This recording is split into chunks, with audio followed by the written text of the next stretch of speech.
جبکہ تیسری بولی پاکستانی ریل اسٹیٹ ایجنٹ کی طرف سے لگائی گئی ہے۔ یعنی یہ 3 الگ الگ بولیاں ہیں، ان میں سے 2 پاکستان کے دشمن ہیں، ایک یہودی گروپ ہے اور دوسرا ہندوستانی گروپ ہے۔ آپ اندازہ لگائیں، پاکستان کے سفارت خانے کی عمارت ہے اور وہ بھی دفاعی شعبے کی عمارت ہے، یعنی پاکستان کی ڈیفنس جو پاکستان کا دفاعی ادارہ ہے، دفاعی شعبے کے لیے استعمال ہونے والی عمارت ہے، وہ بیچی جا رہی ہے۔ اور وہ خریدار کون ہے؟ یا تو یہودی ہیں یا پھر وہ ہندوستان کا کوئی پراپرٹی ڈیلر ہے۔ اب اس حوالے سے بتایا جا رہا ہے کہ ریئلٹی مارکیٹ میں پاکستانی نژاد امریکیوں کا کہنا ہے کہ سب سے زیادہ بولی لگانے والی پارٹی کو عمارت دی جانی چاہیے۔ ایک پاکستانی جو ریلٹر نے اپنا نام ظاہر نہ کرنے کی درخواست کرتے ہوئے کہا ہے کہ ہمیں اس روایت پر عمل کرنا چاہیے، اس سے بااثر کمیونٹی جو اسے عبادتگاہ بنانے کے مقصد کے لیے استعمال کرنا چاہتی ہے اس میں خیر سگالی کا پیغام جائے گا۔ رواں ماہ کے شروع میں پاکستانی سفارت خانے کے حکام نے ڈان کو بتایا تھا کہ واشنگٹن میں موجود ملک کی 3 سفارتی جائیدادوں میں سے ایک جائیداد جو شہر کے انتہائی اہم اور بہترین محل وقوع آر اسٹریٹ پر واقع ہے، فروخت کی جانے کی تیاری ہے۔ حکام نے واضح کیا کہ سفارت خانے کی پرانی یا نئی بلڈنگ کو فروخت نہیں کیا جا رہا۔ آر اسٹریٹ پر واقع جس عمارت کی فروخت کے لیے بولیاں موصول ہوئی ہیں وہ 1950 کی دہائی کے وسط سے 2000 کی دہائی کے اوائل تک سفارت خانے کا ڈیفنس سیکشن تھا، اور اس سے پہلے پاکستان کی کابینہ کمیٹی برائے نجکاری نے بھی کہا ہے کہ وہ نیو یارک میں روزویلٹ ہوٹل سائٹ کو لیز پر دینے کے لیے مالیاتی مشیر مقرر کرے۔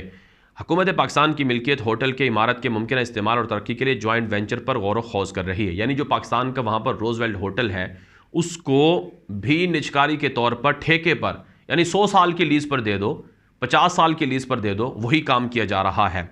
اور اس سے ناظرین کرام یہ بات سامنے آ رہی ہے کہ اب دنیا کے اندر جو اہم ترین عمارتیں ہوتی ہیں ان کو بطور یادگار رکھا جاتا ہے۔ کیا دنیا کے اندر، اب آپ اندازہ لگائیں، عمران خان کے اوپر یہ الزام ہے کہ انہوں نے ایک توشہ خانہ کی گفٹ دی ہوئی، سعودی شاہی خاندان کی طرف سے عمران خان کو گفٹ دی گئی ایک چیز، وہ گھڑی دی گئی۔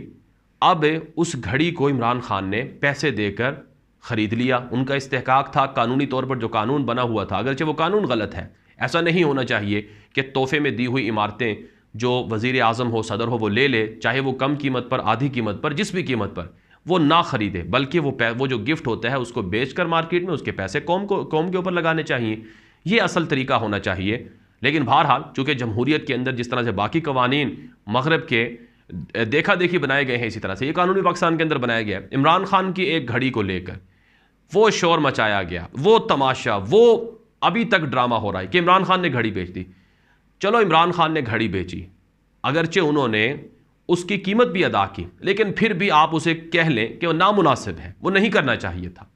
لیکن کیا یہاں پر پاکستان کی عمارت کو یہودیوں کے ہاتھوں بیچنا اور وہ پھر اس میں سینیگاگ بن جائے؟